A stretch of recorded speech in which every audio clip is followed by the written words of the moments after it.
Hello, everyone. I'm Jessica, and I'm an alcoholic. Welcome to the Big Book Workshop. We as leaders do not consider ourselves to be the gurus of the Big Book of Alcoholics Anonymous, nor do we consider ourselves to be experts in anything at all. For those who care to, please join me in a moment of silence to remind us of why we are still here, and for the alcoholic who still suffers. God, let me set aside everything I think I know about you, AA, myself, and my disease for an open mind and a new experience. Let me be honest and thorough. Amen. For the first couple of weeks, we'll go around the room and introduce ourselves in order to get to know one another. Obviously, we are not going to do that because I am recording alone again this week. The purpose of this workshop is to experience the recovery process as outlined in the Big Book of Alcoholics Anonymous, either for the first time or again, so that we can better carry out and understand our primary purpose, which is to stay sober and to carry the message to the still sick and suffering alcoholic. We are here to talk about recovery only and to go through the 12-step process as outlined in the Big Book of AA. This is not an emotional or intellectual exercise. This is a spiritual exercise so that we can all recover and experience the recovery process as we read together.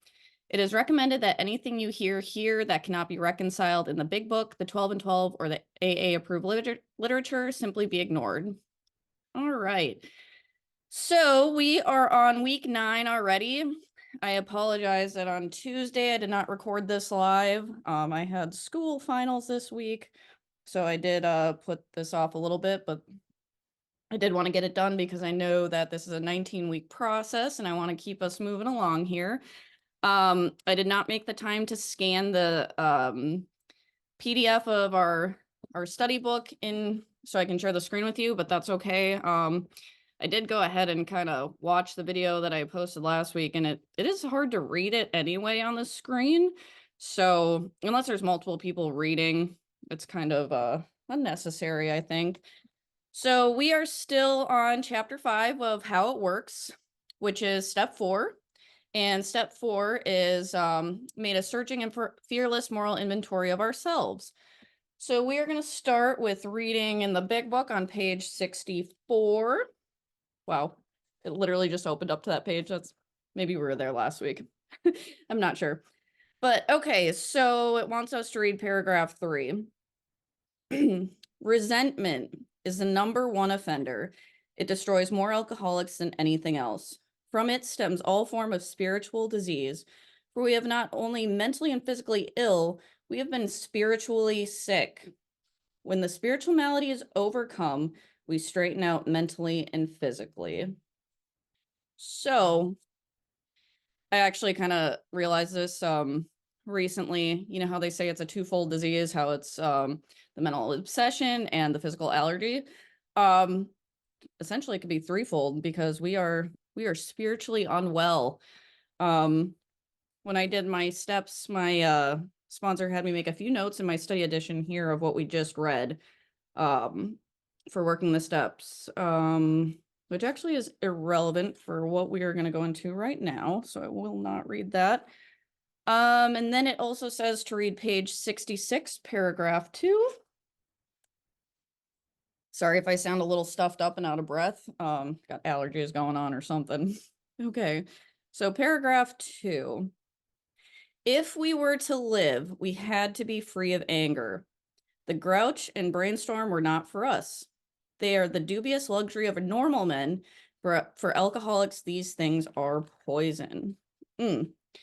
Now, when I went through this with my sponsor, the yellow highlighted I have in here meant important, and the pink was prayers. So if we were to live is highlighted.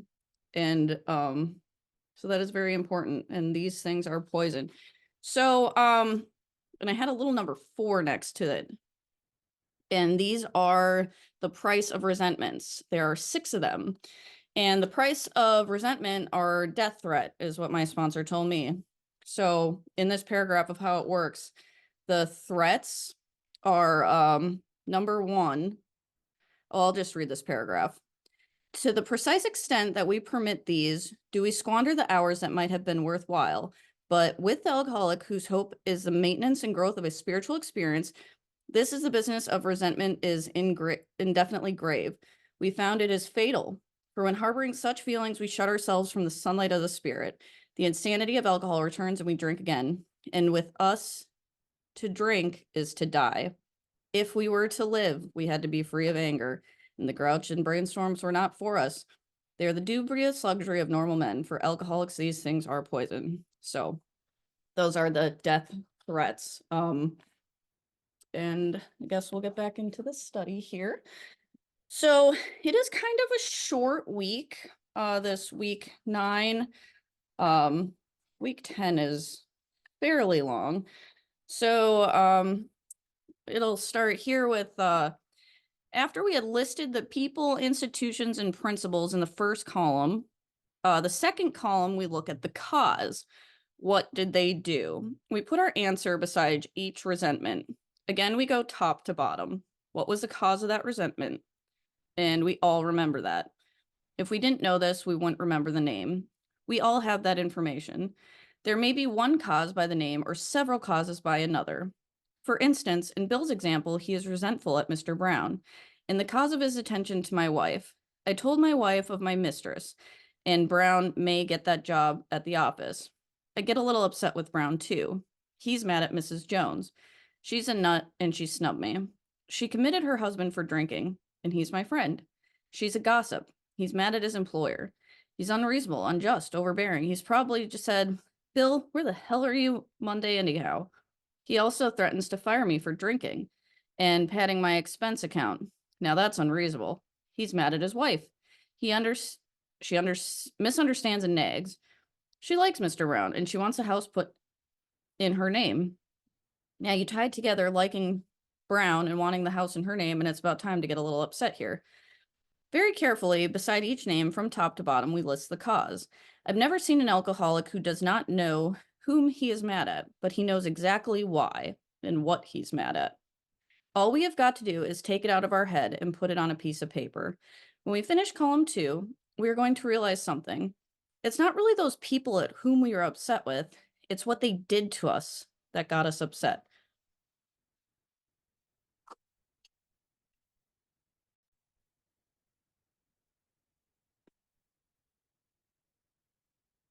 So the first thing we realize is that it's not so much the people we were upset with, it's what they have done to us that got us upset. This is a very valuable information that we're going to need after a while. So the next thing it wants us to do is to describe and discuss the second instruction of the inventory process, which I don't know if that's asking us to do like column 2. But since there's really only 2 pages in here, I am gonna try to explain the best I can as far as how I understand this. But the 4th step inventory process, the second instruction of the inventory process. Okay, so now that we've completed our list, but not before, you must analyze each resentment. So step 4 will mean very little unless you come to understand each resentment and learn from it. The following procedure has proven helpful in understanding and the analysis. So the columns on each page are labeled as follows. Column 1, which is the name of the person or institution or whatever that you're resentful of. Column 2 is the cause. Column 3 is the area that it affects you. And column 4 is what is the exact nature of my wrongs, faults, mistakes, defects, and shortcomings. So the second step, it says, take the name on the grudge list and write it in column 1 on the first page. Then in column 2, write a few words which describe each and every event or circumstance we can recall that causes us to be resentful at the person in column 1. And this is a very important part of the analysis. We learn from specific events, not general complaints. For example, we learn little from the complaint that he was always lying, but we learn much from a specific, he told me he wasn't married. So note, it's suggested that the homework be done soon after the workshop and review with the sponsor before the next workshop meeting. So the assignment is to read pages 66, paragraph 3 to 67, paragraph 1, and be prepared to discuss any problems that we're having with the second column. Try not to think too much about these things. It's natural for the alcoholic mind to wander and fantasize, to go off on tangents and veer off target, especially when we are charged with emotionally driven sensations and feelings. They are like a drink to us. They often control us. By avoiding this, we are avoiding igniting our alcoholism. Just spit this out. We also frequently fall victim to boredom, especially easily. And any thoughts you can catch your mind thinking about other than the work that is your alcoholism blocking you from getting better. Just remember that all resistance is ego resistance. This process is an ego reducing process that is through humility will crush the ego into smaller manageable pieces, which is the point of the steps. The ego resistant process is when you get close to actually achieving the goal of the steps. Otherwise, it'll seemingly happily go along with the charades. So the further you get to achieving the goal of the step process, the more difficult it will seem to get because the ego will become more aggressive at thinking you into believing the lies.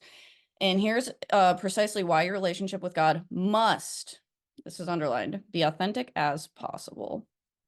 So that's it that it has in this book for week 9. So what I did, and I'm going to share my screen with you, is okay, I did upload this. Just bear with me here a second. I'm going to share my screen. Okay. So in the back of the book, it has a 4-step inventory bonus package. So the information in the bonus package is to help you do a more thorough 4-step. The prompt sheets and additional 4-step column worksheets help give you the room that you're needing to be thorough. So one of the requirements for sobriety is the need to confess personality defects, a moral inventory in which if we remember from the previous weeks, moral just means truthful. And the step 4 is designed to be just this. There's a lot of hype and fear surrounding the step, mostly created by those who are yet to do it. And these worksheets are designed to make this easy and possible. Everything contained in these sheets directly from the Big Book of AA. There is no opinion. This is just fact. So to be able to start on this step, the previous 3 steps must, of course, have been completed. So before, just check with your sponsor or spiritual advisor, counselor, whatever, to make sure that you are fully ready. And many people get loaded or act out in some way when they reach this step. Why? Well, we went over that last week. A lot of it is fear or confusion. So they will tell you that the pain of dredging up memories long buried was too much to endure, or 1,000 other excuses. The plain and simple fact is just this. Pain does not come in writing the inventory. Pain comes in resisting the writing. Alcoholics and addicts, time after time, would rather get loaded again and again and again than face some inner truths. The freedom from self is made possible by holding on to fears and secrets that we've harbored all our lives. And the way of strength, paradoxically, is becoming vulnerable. So here are the steps to help with the moral inventory. So the first step of the process is to try and write the the grudge list. So that's a list of resentments in groups, i.e. you could do family, school, relationships, work, etc. If you're not sure, you can call somebody and ask them for advice. And get in the habit of like maybe writing every day if it's only for 10 minutes.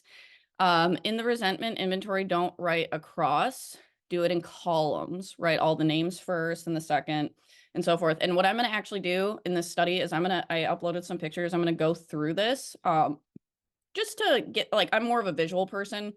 When they talk about this in meetings and stuff, it does seem overwhelming, but once you see it, for me, it was much easier. And the only part is just be honest. The only person that we're going to benefit from this is ourselves.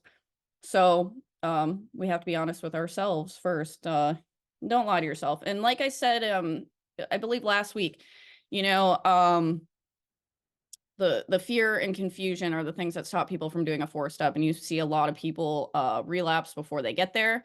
In my previous experience, I've only worked the steps the first time I got sober, and I was only sober 4 months, and I got through step 5.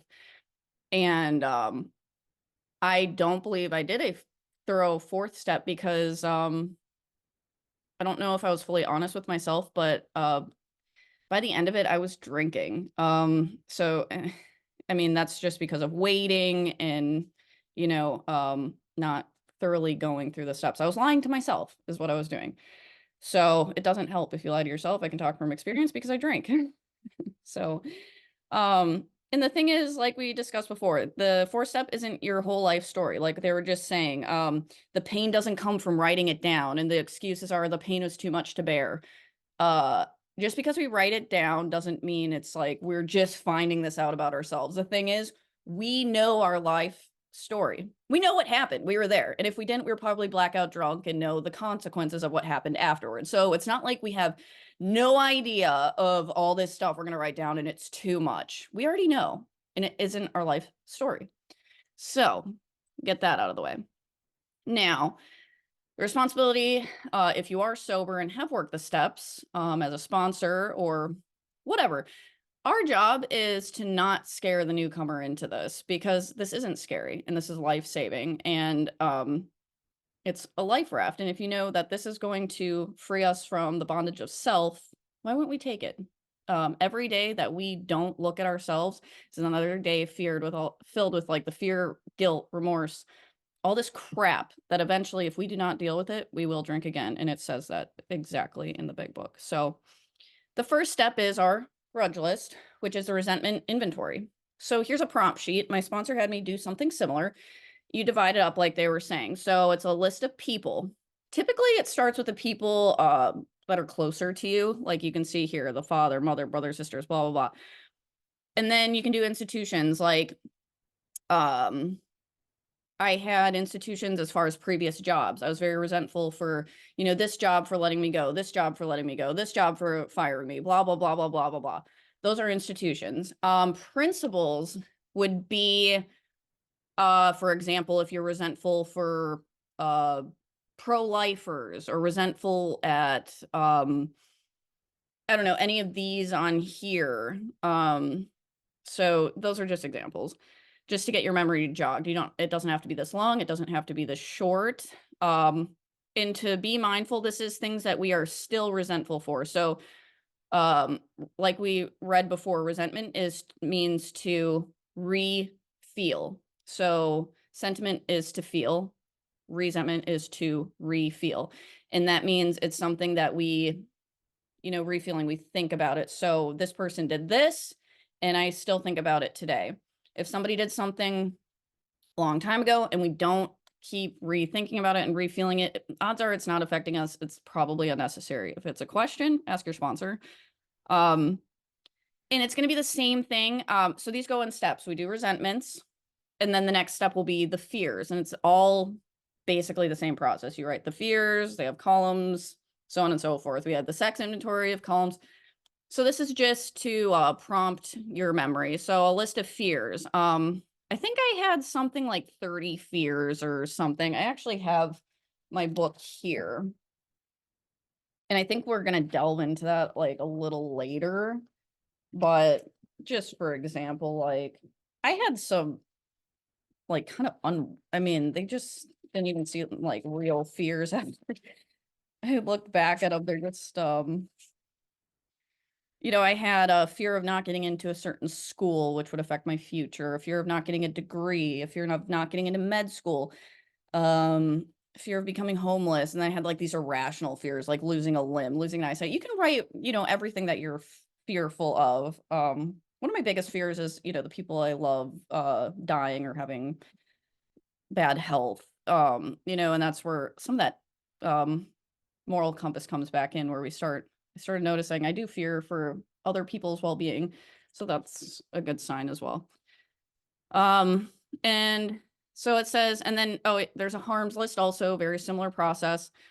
So what we are going to do for resentments, we are going to read the bottom of page 63 through 65 before beginning this. So that is what I'm going to pull up here. Okay.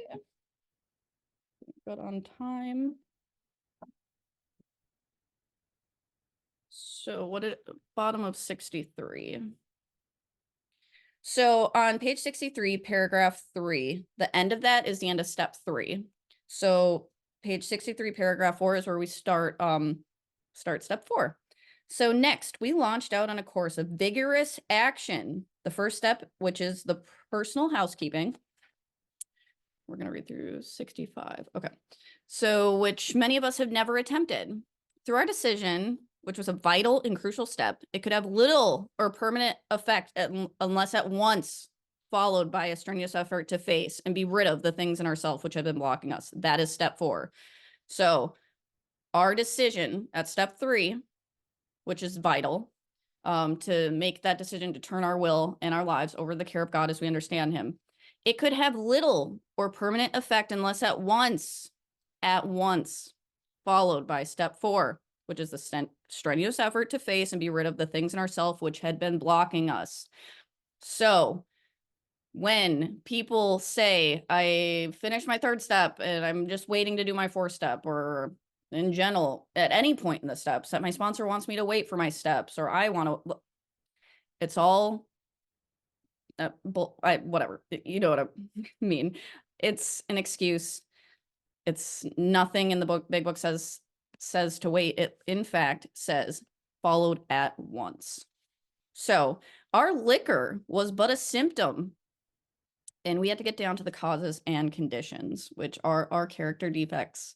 So like we said, alcohol is not our problem. Alcohol was the solution that no longer worked. Therefore, we started on our personal inventory. This was step 4. A business which takes no regular inventory usually goes broke. Taking a commercial inventory is fact-finding and fact-basing. It is an effort to discover the truth about the stock in trade. The object is to disclose the damaged and unsaleable goods to get rid of them promptly and without regret. If the owner of the business is to be successful, he cannot fool himself about values. We did exactly the same thing with our lives. We took stock honestly. First, we searched out the flaws in our makeup, which caused our failure. Being convinced that self, manifested in various ways, was what had defeated us. We considered its uncommon manifestations. Resentment is the number 1 offender. It destroys more alcoholics than anything else. From it stems all forms of spiritual disease. For we were not only mentally and physically ill, we had become spiritually sick. When the spiritual malady is overcome, we straighten out mentally and physically. In dealing with resentments, we set them on paper.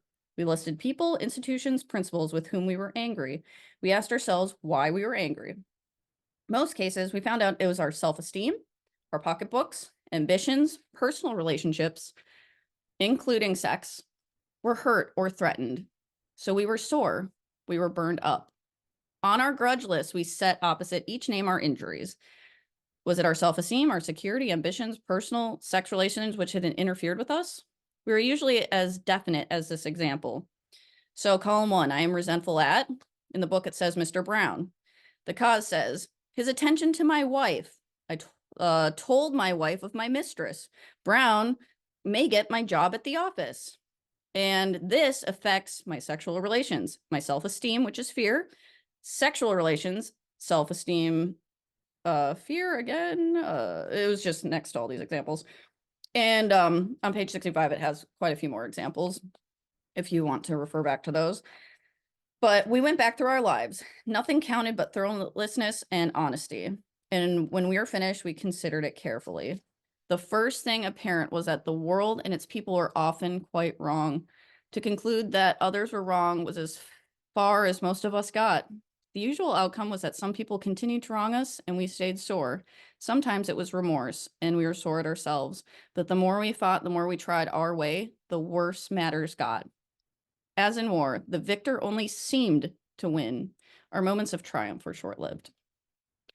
So, like we went over with Mr. Brown example, is we list the people, institutions at whom we were angry, the cause, what happened, be specific, and what did it affect? How did it make us feel specifically, or how did it affect several parts of self? In column 4, where was I to blame? So what was my part? And read through the second paragraph on 67 before answering this.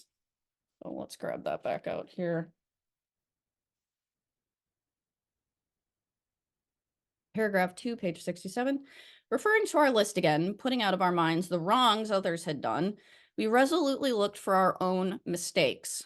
Where had we been selfish, dishonest, self-seeking, or frightened? Though a situation had not entirely been our fault, we tried to disregard the other person involved entirely.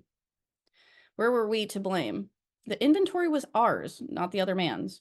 When we saw our faults, we listed them. We placed them before us in black and white. Okay. So What's the truth? Was it my responsibility in the relationship? What might have I done instead? Where was I at fault? So the fears in the big book, page 67. I might as well just keep this out. Page 67. The last paragraph through the page of 68. So the last paragraph says, notice the word fear. It is bracketed alongside the difficulties with Mr. Brown and Mrs. Jones, the employer and the wife. The short word somehow touches about every aspect of our lives. It was an evil and corroding threat. The fabric of our existence was shot through with it. It set in motion trains of circumstances which brought us misfortune we felt we didn't deserve. But did not we ourselves set the ball rolling? Sometimes we think fear ought to be classed with stealing. Sometimes it seems to cause more trouble.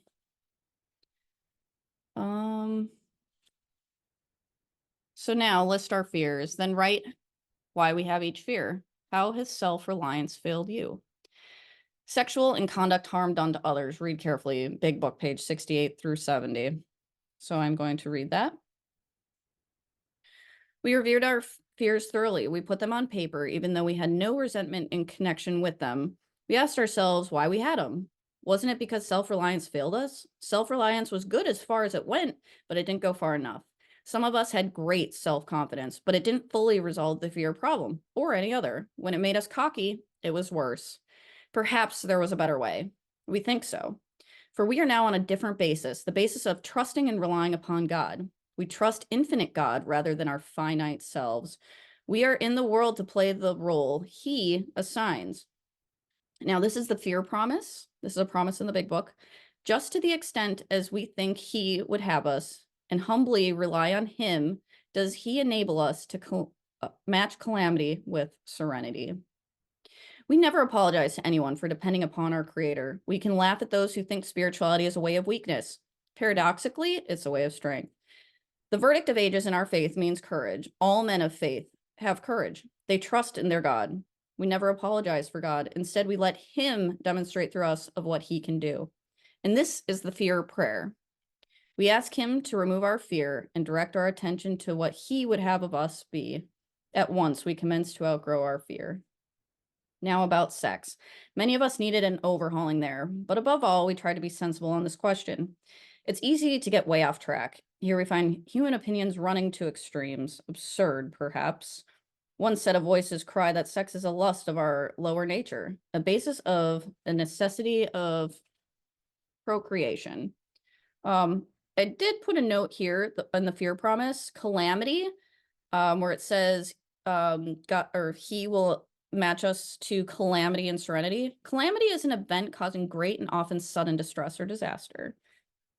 And when we do categorize fears, I don't know if it's going to go over this in the study, but my sponsor had me write this in my study edition here. There's 3 categories of fear, typically of what we're fearful. So one thing we can be fearful of is losing something we already have. A fear number 2, not getting something that we want. And 3, a fear of being found out. Typically, all fears that we have can be in these 3 categories: losing what we already have, not getting what we want, or being found out. So I found that helpful. And it says, keep reading till page 70. So the last sentence I read, one of the voices that cry that sex is a lust of our lower nature, the basis necessity of procreation. Page 69. So this goes into sex inventory.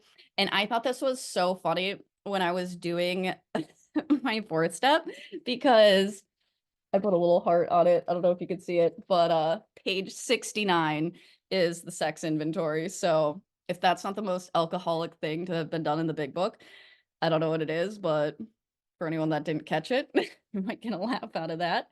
So top of page 69. Then we get the voices who cry for sex and more sex, who bewail the institution of marriage, who think that most of the troubles are the race of traceable to sex causes. They think they won't have enough of it, or that there isn't the right kind. They see the significance everywhere. One school would allow a man no flavor for his fare, and the other would have us on a straight pepper diet. We want to stay out of this controversy. We do not want to be the arbiter of anyone's sex conduct. We all have sex problems. We'd hardly be human if we didn't. So what can we do about them? Well, we recovered our own conduct over the years of the past. Where had we been selfish, dishonest, inconsiderate? Who had we hurt? Did we unjustifiably arouse jealousy, suspicion, and bitterness? Where were we at fault? What should we have done instead? We've got this all down on paper and we looked at it. In this way, we tried to shape a sane and sound ideal for our sex life. We subjected each relation to this test. Was it selfish or not? We asked God to mold our ideals and help us to live up to them. Remember always that our sex powers were God-given and they were for good, neither used lightly or selfishly, nor despised or loathed. Whatever our ideal turned out to be, we must be willing to grow toward it. We must be willing to make amends where we had done harm, provided that we did not bring about still more harm in doing so. In other words, we treat sex as if we would any other problem. In meditation, we ask God what we would do about each specific manner, and the right answer will come if we want it. God alone can judge our sex situation. Counsel with persons is often desirable, but we let God be the final judge. We realize that some people are fanatical about sex as others are loose. We avoid hysterical thinking or advice. Suppose we fall short of a chosen ideal and stumble. Does this mean we are going to get drunk? Some people tell us so, but this is only a half truth. It depends on us and our motives. If we are sorry for what we have done and the honest desire to let God take us to better things, and we believe we are forgiven and we have learned our lesson. If we are not sorry, we are, and our conduct continues to hurt others, we are quite sure to drink. We're not theorizing. These are facts out of our experience. So, and honestly, the sex list isn't a list of everyone that you've had sex with. That's irrelevant, and we'll dive more into that. But yeah, I mean, as we get through doing a 4th step, it's our moral, truthful, it's our compass. If we feel sorry and we, by a program of action, discontinue doing the things that we did to hurt others, that is how we stay sober. It's not putting it on paper, looking at how we've harmed others, and continuing to do the same thing and apologizing. Words mean nothing over the program of action. So we are changing our behavior. We're not seeking out to hurt others. And another thing for AA, it means attitude adjustment. There you go, right there. So to sum it up about sex, we are earnestly praying for the right ideal, for guidance in a questionable situation, for sanity, and the strength to do the right thing. So if sex is very troublesome, we throw ourselves harder into helping others. We think of their needs and work for them. This takes us out of self. It quiets the imperious urge, when to yield would mean heartache. If we were to have been thorough about a personal inventory and written it down a lot, we have listed and analyzed our resentments. We have begun to comprehend the futility and their fatality. We have commenced to see their troublesome destructiveness. We have begun to learn to tolerate patience and goodwill towards other men. Love and tolerance is our code. Even our enemies, for we look at them upon as sick people.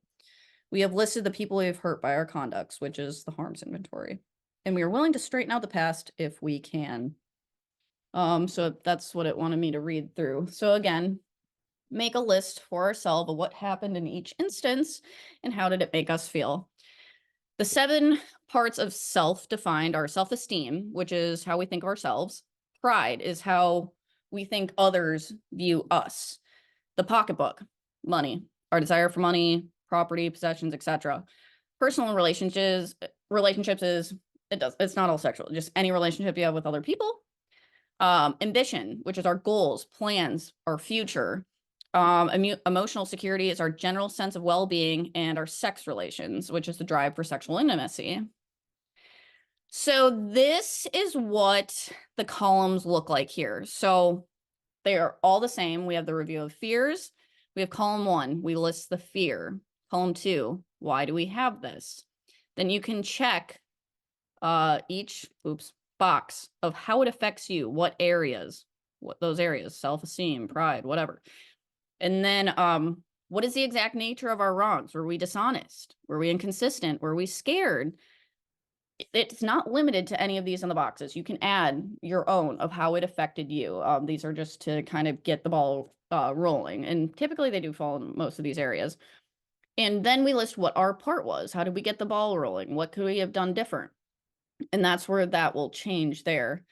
So it's the same thing there. We do that with our harms. We do this with sex conduct. And we do this with resentments. And I am going to take a brief pause here to run to the restroom, and I will be right back. Okay, thank you for waiting. Okay, so now we are going to get into the resentments. So I just did like a little, we're gonna do kind of like a little sample here. So when we're getting our grudge list together, I took out an example of how when I did one of my resentments that I thought might be applicable to use as an example. So column one, I'm not gonna use a real person's name, but I was resentful at Jane Doe. What was my cause of the resentment? Well, she called the cops on me in a situation where I was very drunk, and it ended up in my arrest, which I was very upset about. And when I went back to look on this, it's asking what part of me was affected with this resentment at this person that I continuously still had. Well, it was my companionship. I was in jail. It affected my self-esteem because here now I'm gonna have something on my criminal record. My pride, it affects that's pride is what other people think. That affected my pride. It affected personal relationships with my family, with other people, any relationships, like a job. I mean, that is going to affect currently and in the future any personal relationship I have with this criminal background. Materialistically, it affected me at the time because it ended up in a really bad situation where I wasn't allowed to go back to the place I was living. It had an emotional toll on me. And I had just been to rehab before when I was sober, and this was during a relapse. It was a very emotional time for me.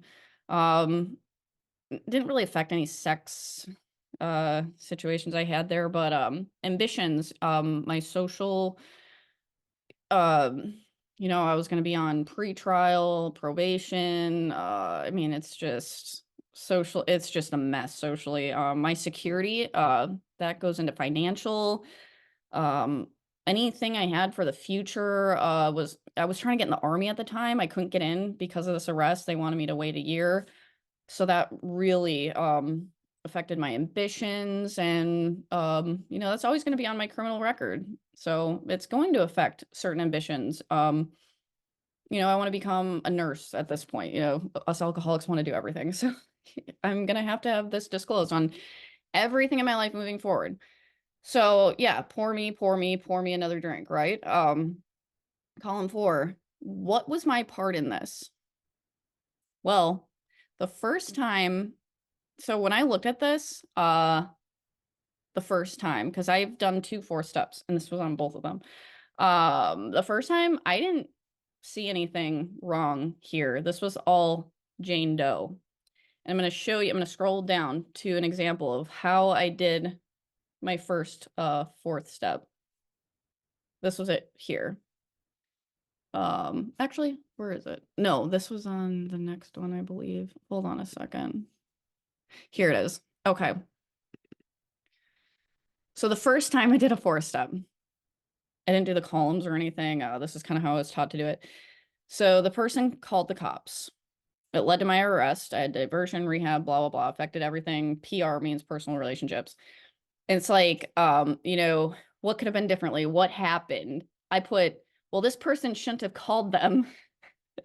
That was my 4th step. So no wonder why I ended up drinking again, because I didn't put self here. This was she. So now we go back to it. The second time I did my 4th step with my new sponsor, which is, the 4th step I did with my sobriety today, and I'm still sober. Okay. So this is an effective way to do a 4th step. So we'd put Jane Doe here. What did she do? She called the cops, and there's a bunch of other stuff that I was still mad at. So that was another bullet point. That was column 2. What part of myself was affected? So see here where we'd check all of these. I didn't have these worksheets, so this was my column 3. Instead of checking them, I wrote them. Neither way is right. You can do whatever you want here, but so I did, it affected my self-esteem. That's how I feel about me, my pride, how the world thinks about me, my emotional security, financial, and if you have a lot of resentments like I did, you make abbreviations. So I knew yes, emotional security, and I put it on all my resentments, all that kind of stuff. And then, so I did it on the length way of a notebook. So mine was 2 pages. So then here's paragraph 3. So paragraph 3, we don't have to mean that we're like sorry or whatever here. We just have to say it. We have to say the sick man's prayer. And we customize each resentment with the person's name. And the sick man's prayer is on page 67, and it's highlighted here. So we ask God to show us the same tolerance, pity, and patience that we would cheerfully grant a sick friend. When a sick person was offended, we say to ourselves, and this is how we customize each resentment. So it says, if I'm going to say Jane Doe, this is how I do the sick man's prayer for Jane Doe. Dear, so Jane Doe is a sick woman. How can I be helpful to her? God save me from being angry. Thy will be done. That is the sick man's prayer. And you do that for every resentment. We don't necessarily have to mean it at the time, but we have to say it, and repetition is key. And sometimes saying a lie over and over and over again, we start to believe it.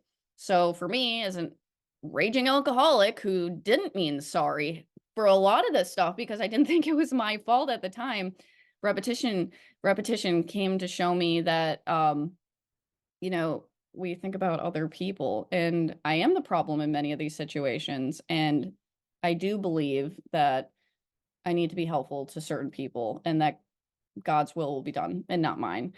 And that is through repetition. And, that was a lie to me at the time, which I now believe is truth, which essentially it is because I was insane coming in here. So everything I thought was real technically was not. And then column 5, where's our part? Where had I been wrong? What could I have done different? Well, I was frightened because I thought I was going to jail. Well, I did go to jail. I didn't know how long I was going to be there. Where I was irresponsible. Why? I drank, which ended up in an arrest that I blamed on somebody else for calling the cops because I was drunk and disorderly and violent. I was inconsiderate of Jane Doe's feelings. I was dishonest with the entire situation. I did not, I'm not going to admit to any crimes here, but I was selfish. The whole thing revolved around me. This was my life. This affected me. I didn't give a single fuck about anybody else at the time. And I was self-seeking. This arrest this was inconvenient to me. Everybody else, y'all are wrong. This was about me, affecting me and my drinking and what I wanted to do. And I couldn't do what I wanted to do. So fuck y'all. And I was judgmental. Why did this person who's supposed to care about me do this? Well, when you do a 4-step, why did I drink? Because I'm an alcoholic and I didn't have a spiritual solution in my life. So, when we go back to this, we go back to the columns. If I were to have these sheets, what was my part? Well, I drank. How could I have done things differently? Well, I retaliated on Jane Doe and I blamed her for this issue. And I alienated her for probably over a year and didn't talk to her. And I talked shit about her to everybody and anyone that would listen, including the court system. What could I have done differently? Had I had not drank that day, I never would have got arrested. None of this shit would have happened. So, who's to blame here? That is how you do a 4-step. And what happens when we do these 4 steps is, I wish I would have uploaded more examples. You start to see a pattern, well, at least for me. So if I were to put, resentful at mom, dad, best friend, previous job that fired me, blah, blah, blah, blah, blah. What did they do? They sent me to rehab. They sent me to jail. They fired me, blah, blah, blah, blah, blah, blah, blah. I checked most of these same fucking boxes that affected my pocketbook, my self-esteem, what others think about me because I'm selfish and self-centered, and I probably lied about it. And I'm going to end up these boxes, you're going to see a pattern. And I am all of these things. I am selfish. I am dishonest. I am self-centered. I am self-seeking. I am very prideful. I have self-esteem issues. Everything is me, me, me, me, me, me, me, and they are all the same boxes. And then what you do after what I just did there, I find out my part, and then you start listing your part and all of these things. And suddenly you realize that just like alcohol wasn't my problem. Alcohol was my solution. I realized that all these people were not the problem. I realized that it was me. I was the problem. My problem wasn't alcohol. My problem wasn't all these fucking people, all these places, all these things. My problem was I was running my life and I did not have a spiritual solution, which is to find a higher power that can restore me back to a place of sanity. And that is doing a 4th step. It's not scary. It is life-saving. And I can tell you that I didn't have a, spiritual moment, whatever. This happened for me over time. Like I said, I've done this 4-step 2 times. The first time, I think this is really funny. I actually grabbed my first notebook. And when I went through this, oh my God, I had probably 99 people, places, institutions that I was mad at. And I go through it and I'm listing stuff and it's in the column, what was the nature of my wrongs, mistakes, the shortcomings, or what was my part? And it's like, this person did this. It's like a good example. She shouldn't have done that. She shouldn't teach me like this. They feel insecure. It was all, that was my 4th step. I mean, it was unbelievable. Like, where was the example? It says the exact nature of my wrongs. I'm not putting their wrongs. That's where I had it messed up. And it was just this lengthy, I mean, this whole notebook is filled. And I did that with so many resentments of everybody. And I mean, each person had a million things I was mad at them about. And then when I go into the 4th step that I did with my current sobriety, my list was a lot smaller because the seed had been planted at the time.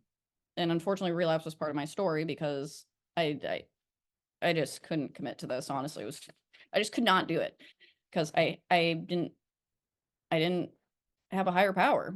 I was running my life. And when I gave up that position and let God run my life, I was able to do this 4 step with that seed that was planted.